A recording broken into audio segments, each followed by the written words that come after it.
وأشهد أن محمدا عبده ورسوله صلى الله عليه وعلى آله وسلم أما بعد. Kita langsungkan barakallahu fikum ayat yang ke-65. Qala al-musannif rahimahullah, qala Allahu azza wa jalla: wa laqad uhiya ilayka wa ila alladhina min qablika la in asyrakta la yahbatanna 'amaluka وَلَا تَكُونَنَّ مِنَ الْخَاسِرِينَ بَلِ اللَّهَ فَاعْبُدْ وَكُنْ مِنَ الشَّاكِرِينَ وَمَا قَدَرُوا اللَّهَ حَقَّ قَدْرِهِ وَالْأَرْضُ جَمِيعًا قَبْضَتُهُ يَوْمَ الْقِيَامَةِ وَالسَّمَاوَاتُ مَطْوِيَّاتٌ بِيَمِينِهِ Subhanahu wa ta'ala amma yushrikun. Allah Azza wa Jalla berfirman,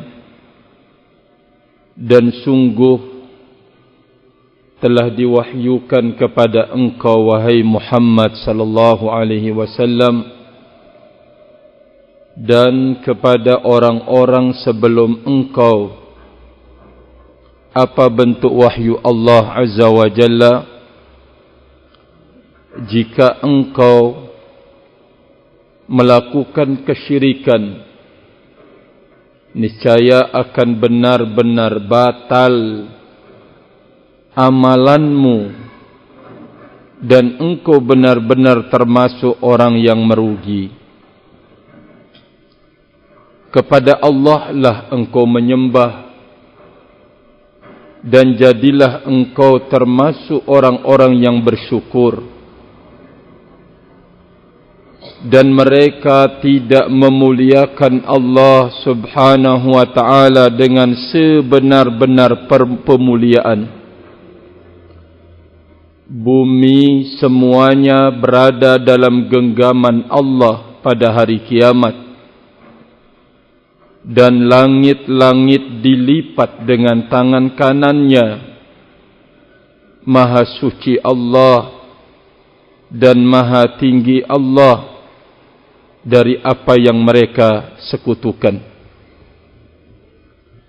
Kita lihat tafsirnya. Qala al-musannif rahimahullahu ta'ala, wa dhalika لأن الشرك بالله محبط للأعمال مفسد للأحوال. Yang demikian itu karena perbuatan kesyirikan kepada Allah akan menghapuskan amal-amal dan akan merusak al-ahwal, kondisi-kondisi. Walihadza qala, berdasarkan inilah Allah berfirman, walaqad uhiya ilaika wa ilal ladina min qablika min jami'il anbiya. Telah diwahyukan kepada engkau dan kepada orang-orang sebelummu dari seluruh para nabi, dari seluruh nabi. La in asyrakta la yahbatanna amaluka. Jika engkau benar-benar melakukan kesyirikan, wahai Rasul Allah, engkau melakukan kesyirikan, niscaya akan rusak, terhapuskan, batal amal engkau. Kata-kata amaluk hadza mufradun mudhaf. Amal isim mufrad diidhafahkan kepada harful khitab ka amaluk, maka ya'ummu kulla amalin, mencakup semua amalan yang dikerjakan di dalam Islam. Terhapuskan disebabkan karena kesyirikan kepada Allah Azza wa Jalla. fa fi nubuwati jami'il anbiya'i anna syirka muhbit li jami'il a'mal. Dalam konsep kenabian seluruh para nabi, seluruh nabi, bahwa kesyirikan itu memang membatalkan, menghapuskan semua amalan. Kama qala ta'ala fi surah Al-An'am, lamma adda kathiran min anbiya'ihi wa rusulihi qala anhum. Sebagaimana Allah berfirman di dalam surat Al-An'am, tatkala beliau menghitung, tatkala Allah Azza wa Jalla menyebutkan bilangan para nabi dan rasulnya, Allah berfirman tentang mereka, dzalika hudallahi yahdi bihi may yasha'u min ibadihi walau asyraku lahabita anhum ma kanu ya'malun. Demikianlah petunjuk Allah. Allah menunjuki dengannya siapa saja yang Dia kehendaki dari hamba-hambanya. Kalau mereka para nabi itu melakukan kesyirikan, niscaya akan batal semua apa yang mereka telah kerjakan, kata Allah Subhanahu wa ta'ala. Jadi tidak, dalam hukum Allah Subhanahu wa ta'ala tidak kemudian tebang pilih. Apa maksud tebang pilih? Barakallahu fiik. Karena ini adalah utusannya, ada barakallahu fikum keringanan misalkan. Ya, ini tebang pilih, rahimani wa rahimakumullahu jami'an. Jadi para nabi dan rasul pun kalau mereka melakukan kesyirikan, nasibnya sama dengan kita melakukan kesyirikan. Batal amal kita di dalam Islam. Demikian juga para nabi dan rasul, kalau mereka melakukan itu juga akan batal amal-amal mereka seluruhnya. Barakallahu fikum. Wala takunanna minal khasirin. Apa setelahnya? Abailda. Wala takunanna minal khasirin. Naam. Din aina. Wala takunanna minal khasirin, dan engkau benar-benar termasuk orang yang merugi. Merugi din dan juga akhirat. Agamanya merugi, akhiratnya merugi. Fabisyirki batul a'mali fabisyirki wa yastahiqqul iqaba wan nikal. Maka dengan kesyirikan itu amalan-amalan akan terhapus dan berhak untuk mendapatkan hukuman dan siksaan. Ini terkait dengan persoalan barakallahu fikum dosa kesyirikan. Mungkin rahimani wa rahimakumullahu jami'an, seseorang bisa bebas dari dosa syirik besar, belum tentu dia bisa lepas dari dosa syirik kecil. Hafidhani wa hafidhakumullah. Oleh karena itu kita harus selalu waspada. Walaupun mungkin kita orang yang belajar kitab dan sunnah Nabi alaihi salatu wassalam, belajar kitab-kitab akidah, belajar kitab-kitab tauhid, barakallahu fikum, tidak boleh kemudian merasa aman dari kesyirikan. Seseorang akan bisa lepas dari syirik besar, belum tentu dia bisa lepas dari syirik kecil. Sebagaimana dosa-dosa kemaksiatan yang lain. dia bisa terbebas dari dosa besar, belum tentu dia terbebas dari dosa kecil. Ya, oleh karena itu barakallahu fikum, disinilah letak nilai al-inabah, kembali kepada Allah, bertaubat kepada Allah subhanahu wa ta'ala. Kita langsungkan barakallahu fikum.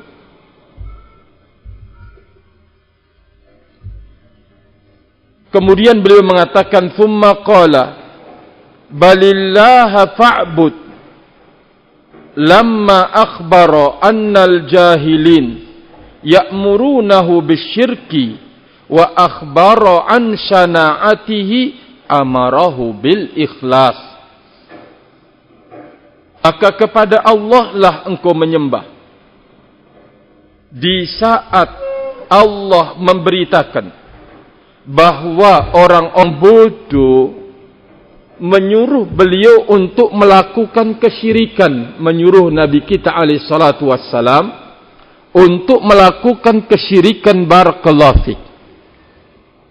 Kedua, Allah memberitakan tentang jelek dan jahatnya kesyirikan itu.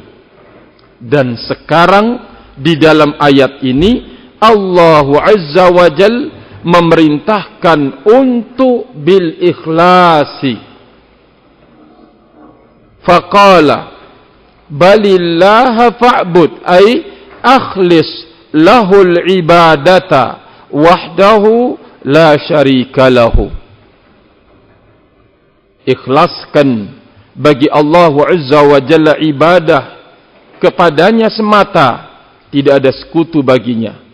Wa kum minasyakirin Allah, dan jadilah engkau wahai Muhammad sallallahu alaihi wasallam termasuk orang-orang yang bersyukur kepada Allah ala taufiqillahi ta'ala, atas taufik dari Allah subhanahu wa ta'ala.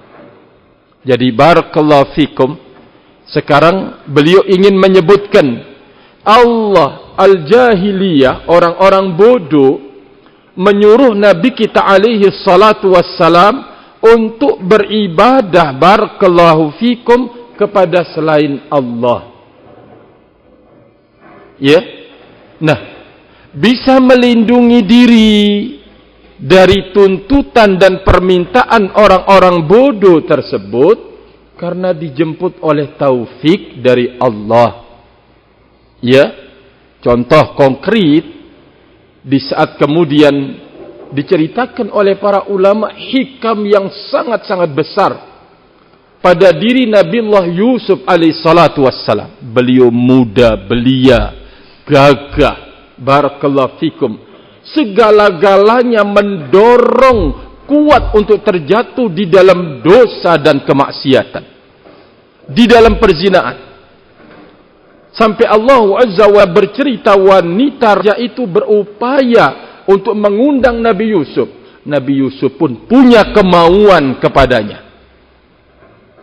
punya barakallahu fikum kemauan untuk melakukan itu, rahimani wa rahimakumullah. Maka taufiklah datang menjemput Nabiullah Yusuf alaihissalatu wassalam.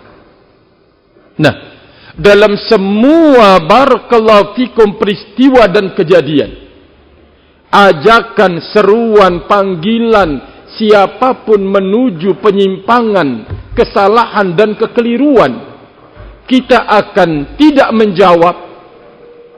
Ajakan dan seruan itu benar-benar harus dengan taufik dari Allah subhanahu wa ta'ala. Karena tidak menutup kemungkinan yang batil itu bisa menjadi hak dan hak itu bisa menjadi batil. Sehingga terselamatkannya kita ke dalam ajakan dari ajakan kepada kebatilan benar-benar taufik dari Allah Azza wa Jalla. Satu. Yang kedua, beliau mengingatkan perintah Allah untuk beribadah hanya kepadanya itu pun harus dengan taufik dari Allah untuk bisa melaksanakan perintah tersebut. Benar-benar taufik dari Allah subhanahu wa ta'ala. Wa kun minasyakirin Allah ala taufikillahi ta'ala. Jadi untuk beribadah hanya kepada Allah dari Nabi kita Muhammad sallallahu alaihi wasallam, benar-benar itu merupakan taufik dari Allah subhanahu wa ta'ala. Kita langsungkan, kemudian beliau menyebutkan, fakama annahu yushkaru ala ni'amid dunyah kasihatil jismi wa afiyatihi wa husulir rizki wa ghairi dhalik, kadhalik yushkaru wa yusna alaih bin ni'amid diniyati. Kata beliau, sebagaimana dia Allah Azza wa Jalla disyukuri atas nikmat duniawi seperti sehat jasmani, kemudian keselamatan dari berbagai macam malapetaka, ketiga mendapatkan rezeki dari Allah Azza wa Jalla, atau selain itu dari nikmat-nikmat duniawi, wajib kita untuk mensyukurinya. Demikian juga disyukuri Allah dan disanjung dan dipuji Dia atas nikmat-nikmat diniyah, nikmat-nikmat agama. Contoh nikmat agama itu, kat taufiqi lil ikhlasi wat taqwa. Seperti taufik, diingatkan kembali, untuk menjadi seseorang itu ikhlas kepada Allah, benar-benar harus taufik turun darinya. Sebagaimana ketakwaan seseorang bisa menjadi orang yang benar-benar bertakwa kepada Allah, juga taufik dari Allah subhanahu wa ta'ala. Ini nikmat agama yang lebih patut dan wajib kita syukuri. Kemudian beliau menjelaskan, bal ni'amud dini hiya ni'amu alal haqiqati. Kata beliau bahwa nikmat agama merupakan nikmat yang sesungguhnya. Barakallahu fiik. Nikmat agama itu merupakan nikmat yang sebenar-benar nikmat. Taufik untuk ikhlas, taufik untuk bertakwa kepada Allah subhanahu wa ta'ala. Kemudian beliau menjelaskan, wa fi tadabburi annaha minallahi ta'ala wa syukru lillahi alaiha salamatun min afatil ujubi. Beliau mengatakan, mengkaji dan mendalami bahwa nikmat-nikmat dunia dan agama itu datangnya dari Allah, lalu kemudian bersyukur kepada Allah atas nikmat itu, merupakan keselamatan dari mara bahaya penyakit ujub. Anda tahu ini dari Allah Azza wa Jalla, agar jangan akuisme. Barakallahu fikum. Anda dapat dunia, tahu Anda itu datangnya dari Allah. Engkau menjadi orang yang ikhlas dan bertakwa kepada Allah subhanahu wa ta'ala, misalkan, itu nikmat dari Allah subhanahu wa ta'ala. Engkau tahu itu datangnya dari Allah. Setelah engkau tahu kalau itu datangnya dari Allah Azza wa Jalla, berarti konsekuensinya engkau bersyukur atas nikmat tersebut. Nah, bila seseorang mewujudkan dirinya demikian, menampilkan dirinya demikian, yaitu tahu nikmat itu datangnya dari Allah, kemudian dia mensyukuri nikmat Allah tersebut, inilah merupakan penyelamat dari penyakit ujub. Allati tu'ridu likatsirin minal amilin. Yang penyakit ujub ini sering muncul di tengah-tengah orang yang beramal, berbuat. Barakallahu fikum. Ya, apa sih penyebabnya? Kalau muncul di tengah orang beramal itu penyakit ujub, bisa babi jahlihim, disebabkan karena kebodohan yang ada pada mereka. Ya, seseorang barakallahu fikum diberikan kekuatan fisik, dia puasa, dia bisa bekerja, berbuat dan seterusnya. Di sana ada orang yang puasa bawaannya lemas, walaupun sudah berbuka, kemudian makan sahur banyak, tapi demikian diberikan oleh Allah Azza wa Jal, sehingga yang kuat ini dia manfaatkan untuk kemudian qiraatul Quran, ya, melaksanakan amalan-amalan, sesuatu yang berguna buat dunia dan akhiratnya. Ingat, itu nikmat datang dari Allah. Barakallahu fiik. Ya, nikmat dari Allah yang patut dan harus disyukuri. Kalau seseorang sudah menyadari dan mengerti hal itu, barakallahu fiik, maka dia akan bebas dan selamat dari penyakit ujub. Ada orang yang bila menghafal Al-Quran, atau hadits Nabi sallallahu alaihi wasallam, cepat masuk. Ada yang barakallahu fikum diberikan waktu untuk mengulang-ulangi sehingga dia kuat barakallahu fikum di dalam menghafal. Ada orang yang cepat masuk, cepat hilang. Ya, barakallahu fikum. Nah, semuanya ini merupakan nikmat dari Allah Subhanahu wa taala yang harus disyukuri.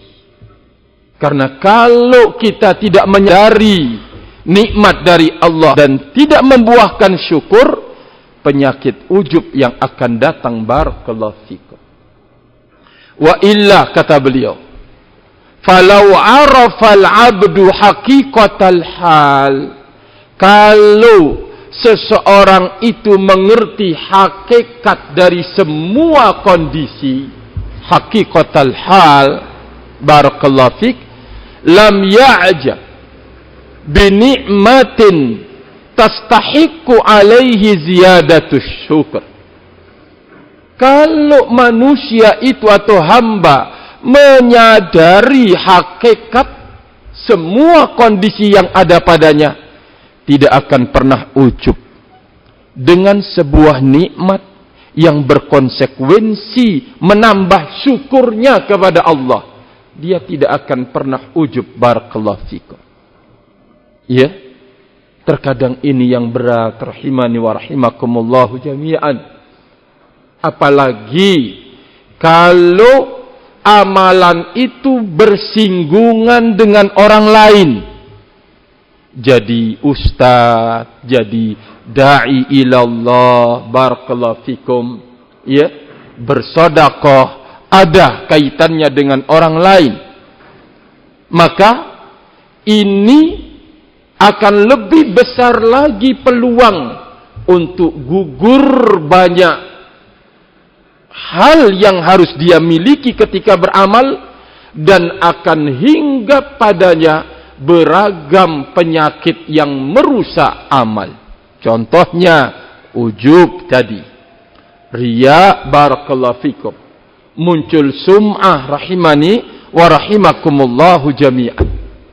Maka oleh karena itu, ya, sebuah pemberitahuan bagi kita, ilmu yang sangat-sangat dalam, hafidhani wa hafidhakumullahu jami'an, untuk kita selalu melakukan koreksi terhadap diri kita sendiri.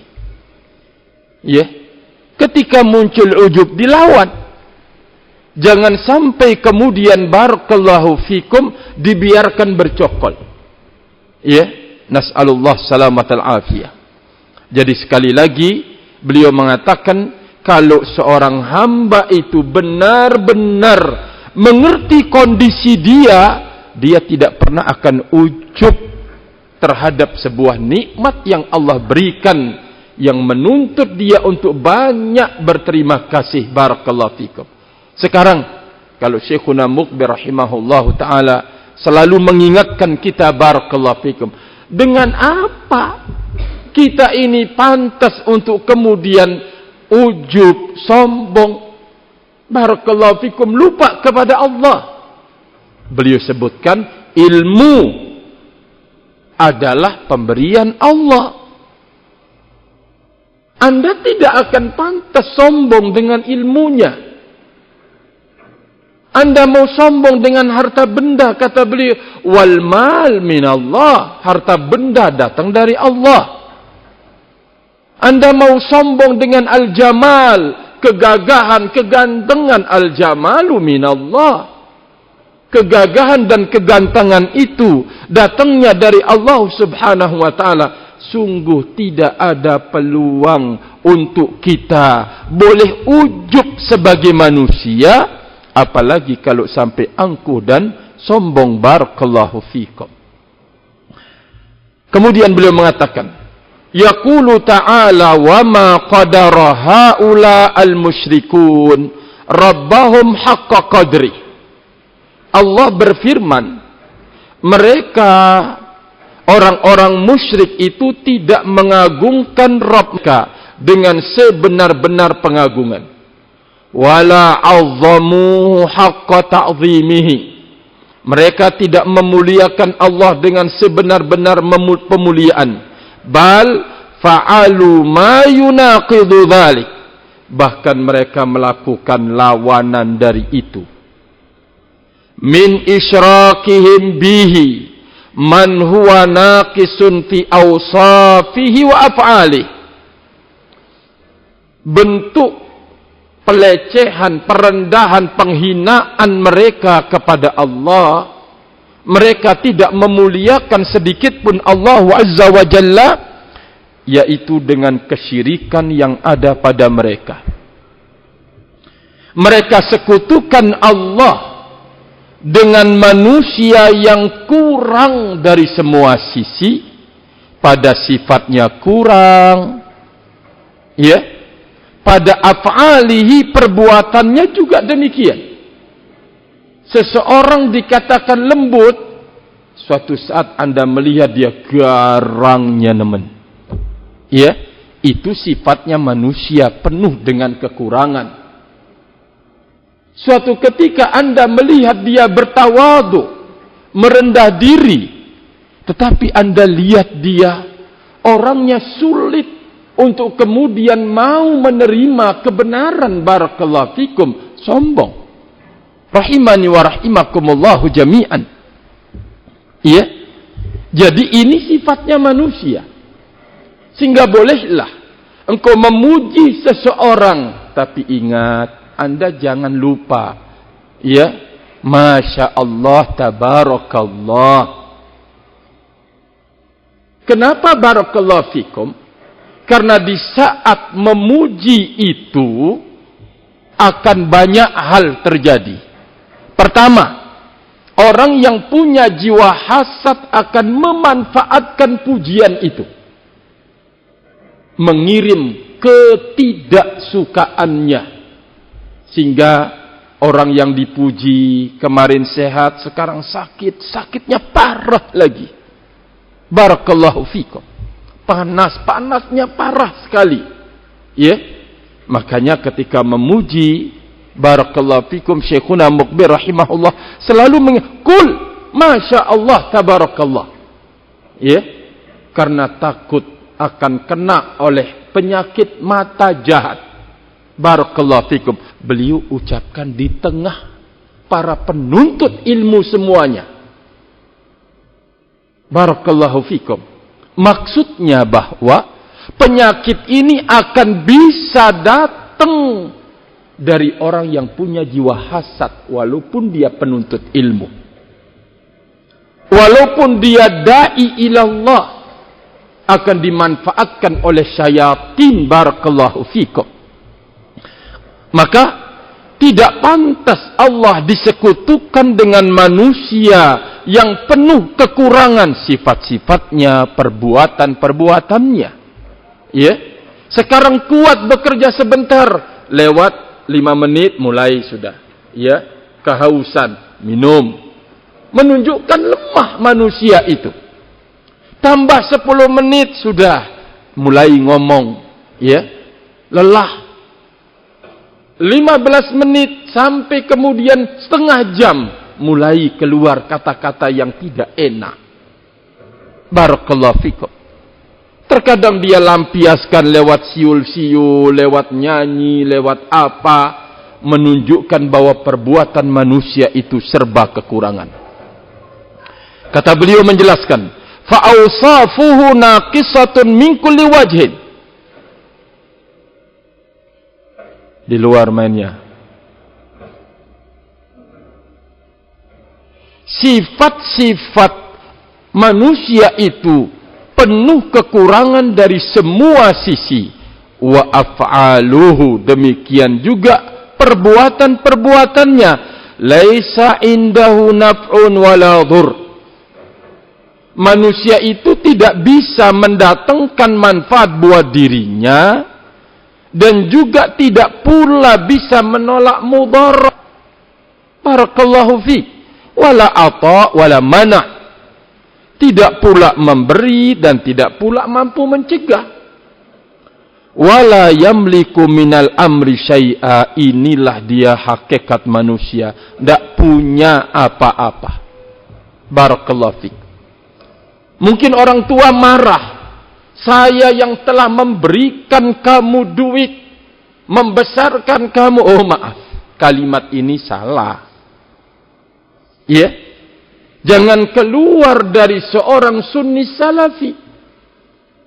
Barakallahu fiik.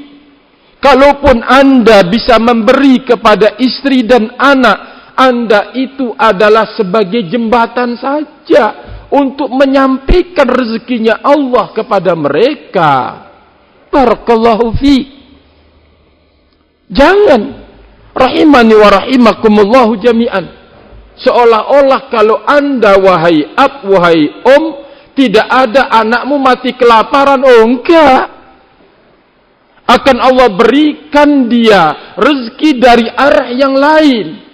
Walaupun mungkin yang meninggal itu baru saja melahirkan anaknya, belum bisa bekerja, belum bisa apa-apa, Allah akan salurkan rezekinya lewat jalur yang lain. Ternyata, ya, bisa beli susu untuk menambelnya, atau ada wanita yang siap untuk kemudian menyusukan dia. Barakallahu fiik. Semuanya itu Allah yang berbuat. Manusia ini tidak punya apa-apa. Sehingga mau menghitung jasa itu dari sisi mana? Mengungkit-ungkit jasa engkau, barakallahu fikum, dari sisi mana pembolehannya dalam agama? Tidak ada. Walaupun engkau telah mengajarkan dia sampai menjadi alim, ulama misalkan, maka tetap Anda tidak boleh mengungkit-ungkit jasa Anda kepada dia. Rahimani wa rahimakumullahu jami'an. Maka oleh karena itu, barakallahu fikum, dari sisi sifat manusia ini serba kurang. Dari sisi perbuatannya serba kekurangan. Sehingga kepada Allah Azza wa Jalla kita mengembalikan urusan siapapun. Urusan diri kita, urusan istri dan anak kita, urusan orang-orang yang belajar di majlis ilmu ini, barakallahu fiik, diserahkan urusan mereka kepada Allah Azza wa Jalla. Ini yang menenangkan, menenteramkan hidup. Barakallahu fiik. Ya. Walaupun mungkin kita berbuat rasanya capek, rasanya lelah. Oh, ingat. Anda lelah, Anda capek, itu adalah ibadah buat engkau. Tetapi jangan sekali-kali engkau akuisme karena engkau. Jangan. Barakallahu fiik. Manusia itu dalam perbuatannya tidak memiliki apa-apa. Nah, kejahatan kaum musyrikin yang tidak menghormati Allah Azza wa Jal, fasawwaw hadzal makhluqan naqisa bil khaliqir rabbil azim. Kejahatan kaum musyrikin terhadap Allah, mereka menyamakan makhluk yang serba kurang ini dengan pencipta Rabb yang maha agung. Alladzi min 'azamatihil bahirati wa qudratihil qahirati anna jami'al ardi yaumal qiyamati qabdatun lirrahman. Allahu akbar.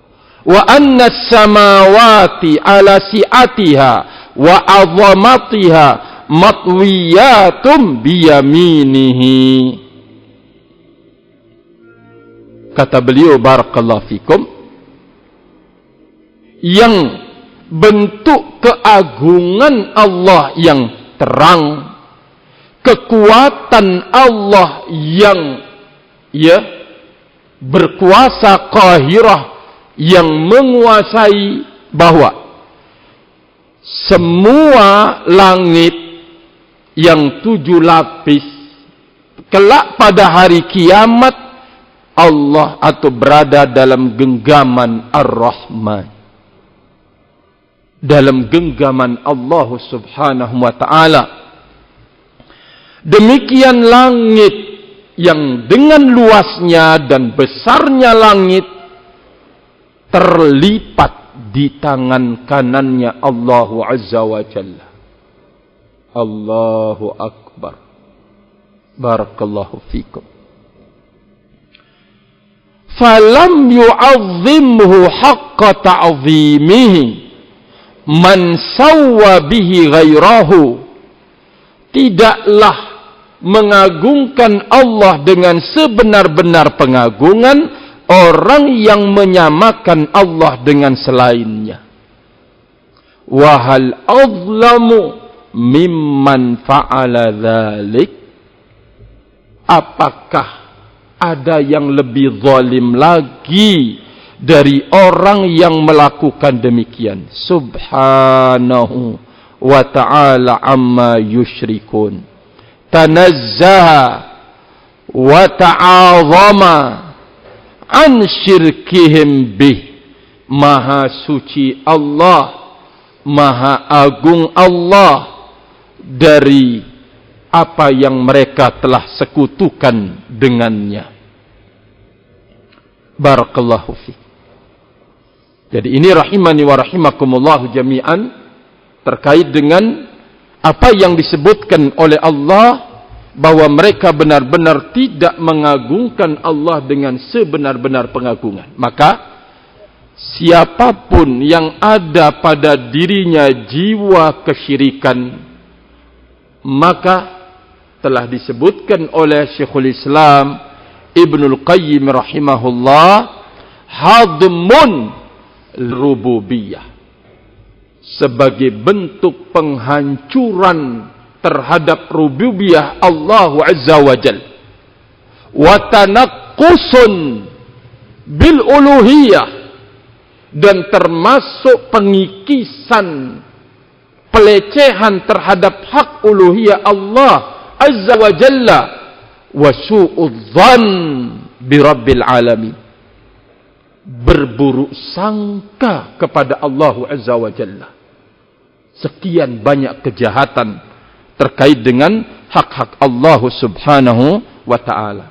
Maka oleh karena itu, unsuhu nafsi wa iyyakum, mari kita bersama-sama terus belajar akidah, belajar tauhid, belajar kitabullah dan sunnah Nabi alaihi salatu wassalam untuk melindungi dan menjaga diri kita sendiri. Cukup buat kita kenali diri kita salah, lalu kemudian kita kembali bertaubat kepada Allah Azza wa Jalla. Seseorang seperti ucapan Syekhul Islam Ibn Taimiyah tidak akan mungkin membuka pintu tobat tanpa dasar ilmu. Apa iya? Iya. Syarat orang bisa bertaubat itu karena dia berilmu. Kalau dirinya itu salah. Tapi kalau menganggap dirinya salah tapi benar, tidak akan pernah membuka pintu taubat. Barakallahu fikum. Disinilah letaknya kejahatan kebid'ahan itu. Sulit orang untuk bertaubat darinya. Kenapa? Karena dia menganggap kalau dia itu berada di atas petunjuk. Bedakan orang yang tahu dirinya ini mencuri, menipu, dia tahu ini haram, maka itu sebagai pembuka dia untuk bertaubat kepada Allah Azza wa Jalla. Maka salah satu praktek hidup ketika Anda melihat orang kok susah baginya untuk kemudian bertaubat, karena dia tidak punya ilmu tentang kesalahan yang ada pada dirinya. Kalau dia punya ilmu tentang kesalahan yang ada pada dirinya, maka dia akan cepat bertaubat kepada Allah Azza wa Jalla. Maka di saat dia menganggap dirinya itu benar, maka tidak akan pernah mau dia bertaubat kepada Allah Subhanahu wa ta'ala. Wallahu ta'ala alam bis-shawab. Wallahu ta'ala alam bis-shawab. Tafaddalu barakallahu fikum. Subhanakallahumma